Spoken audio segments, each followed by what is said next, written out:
जय जय जय श्री सीताराम। हर हर महादेव। नारद जी बोले, "हे ब्राह्मण, तब इस वृतांत को सुनकर महादेवी ने क्या किया?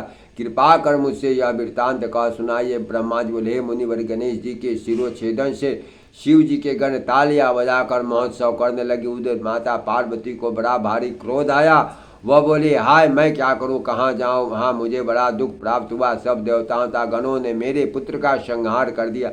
अब मैं भी उसका नाश तथा प्रलय करूंगी। इस प्रकार पुत्र का संहार कर दिया। अब भी उसका नाश तथा प्रलय करूंगी। इस प्रकार दुखी होकर पार्वती जी ने 100,000 शक्तियों की रचना कर डाली। तब वे निर्भीक शक्तियाँ जगदम्बा को प्रणाम कर कहने लगी, हे माता, क्या आज्ञा है? देवी ने कहा, तुम लोग मेरी आज्ञा से देव सेना में जाकर उसका नाश कर डालो। देवता, राक्षस, ऋषि एवं जो लोग मेरी आज्ञा से देव सेना उसका नाश, देवता, ऋषि, राक्षस एवं अपने पराये जो मिले उन्हें हट से भक्षण कर दाओ। पार्वती की आज्ञा से वह सब शक्तियाँ क्रोध में तत्पर हो सब देवताओं का भक्षण करने लगी। जहाँ देखो वहाँ शक्तियाँ दिखाई देती थी और देवताओं को अपने हाथ से पकड़ पकड़ कर मुख में डाल लेती थी। उनके उन कर्म को देख ब्रह्मा, विष्णु, महेश तथा इंद्रादि सभी देवता को सभी देवता को अपने जीवन की कोई आशा न रही। तब वे कहने लगे, क्या देवी अकाल ही प्रलय कर देगी?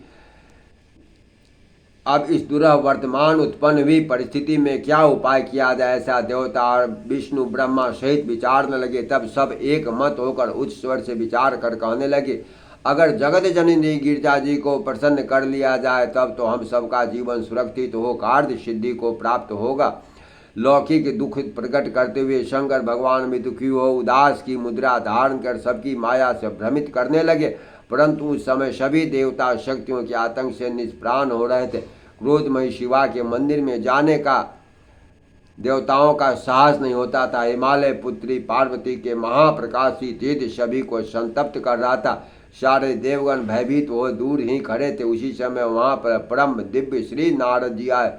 वहाँ आकर पैदा हुई इस विषम परिस्थिति को देखकर उन्होंने ब्रह्मा, विष्णु, शंकर जी को प्रणाम कर विचार करने लगे। सब देवताओं ने मिलकर कहा, नारद जी, तुम अग्नि बनकर शिवा के पास चलने को तैयार हो जाओ। तब नारद जी ने देवताओं के इस प्रस्ताव को लोकहित के लिए स्वीकृति प्रदान कर दी।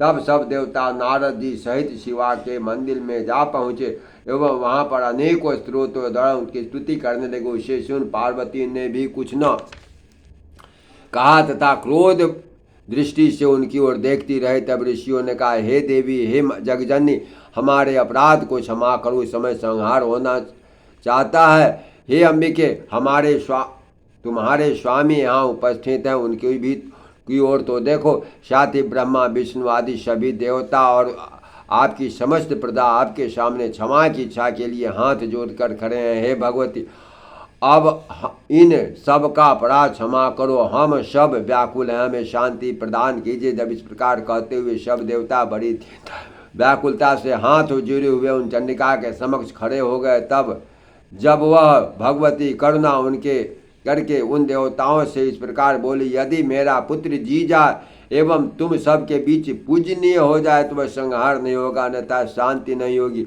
भगवती के ऐसा कहने पर देवताओं ने शिव जी से इसके लिए प्रार्थना की। शिव जी ने कहा, ठीक है, हम लोगों को वही करना चाहिए जिससे सब लोगों का मंगल हो।